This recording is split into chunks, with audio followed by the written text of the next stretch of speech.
Masipag kasi sila. Ano sir? Ah, talaga? Nakita mo kuya? Nakita mo? Oo. Talaga? Oo. Ang hirap ng buhay sa Pinas. Walang nawala sa gamit mo? Wala naman po. Okay. Buti sana kung pante lang kunin. Nako. Ako kung nakuha yung pamasahe ko, wala pa naman akong pera. Buti sana kung pamasahe lang eh, okay lang, ililibre kita eh. Kung yung cellphone mo yung nakuha, di ba? Galing ka pang Mindanao niya, ma'am. Kaya, Galing ka pang Mindanao. yung pa pong last, ano pa? Yung pa, natagal na ako dito.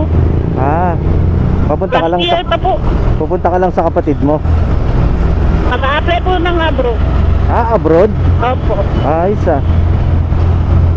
Ako, hindi maayos yun. Sacrifice pa rin. Sacrifice tama. Ang hirap ng buhay sa Pinas. Hindi may maiwan ka pamilya rito, ma'am. Maiwan yung pamilya mo. Opo. May asawa at anak ka na. Opo. 5 na anak ko, kuya. Madami na akong anak. Sacrifice na lang, no? Opo. Naghahanap nga ako ng trabaho dito sa Manila kasi wala pang pasukan. Mahirap dito, no? Pero buti abroad, malaki kita mo. Sana maayos. Sana. 2 years lang naman. 2 years. Pag mabait yung amo mo, kukunin ka nun, no? Oo. Sana mabait. Sana nga kuya, mabait yung amo ko. Masipag kasi sila. Ha? Ano daw? Ano, sir?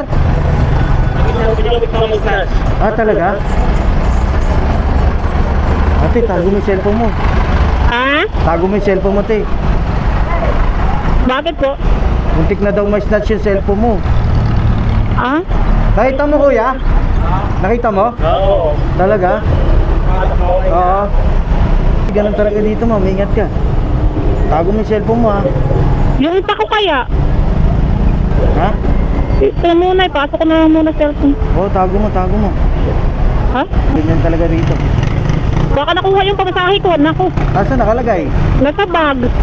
Binuksan? Hindi naman po. Hindi naman. Kaya mag-iingat ka rito, ma'am. Maraming ano dito. Muntik ka na pala ma-snatch siya na. Hindi ko napansin eh. Oo, ganun talaga.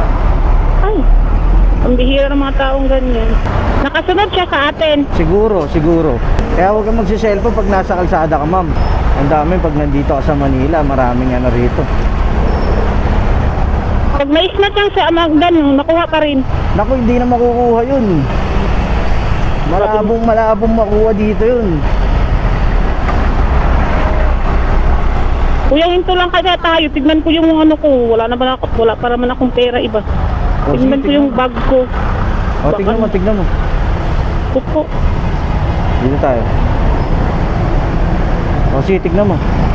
Grabe naman yun. Baka nawala na yung pamasahe ko, kuya. Tignan. Bukas.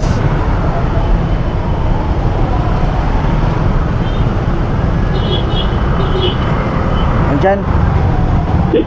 Dito lang. Dito ko na lang po ilagay. Pwede? Sige, sige. Nagsa-cellphone ka ba habang nakaano tayo kanina? Opo. Ah, kaya. Lagay ko sa likod mo yung cellphone. Ah, okay. Ang bihira namang buhay. May snatch. Muntik na.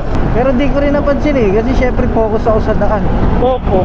Walang nawala sa gamit mo? Wala naman po. Okay. Buti sana kung pante lang kunin. Nako. Ang bihira. Hindi ko rin napansin. Wala, hindi ko rin nakita eh. Kung ano eh. Ganyan naman talaga yan, kuya, no? Hindi mo mapansin. Oo. Naku, kung nakuha yung pamasahe ko, wala pa naman akong pera. Buti sana kung pamasahe lang eh. Okay lang, ililibre kita eh. Kung yung cellphone mo yung nakuha, di ba? Ma'am, atras ka konti ah. Pa, Atras ka konti. Baka mahulog ako eh. teka lang po asa. Sige, okay na, okay na yun. Yung bag ko kasi dumikit sa yun. Okay lang yun, ma'am. Okay lang? Baka po masikip ka. Hindi, okay lang, maluwag naman ah. Huwag lang ako malaglag. Baka malaglag.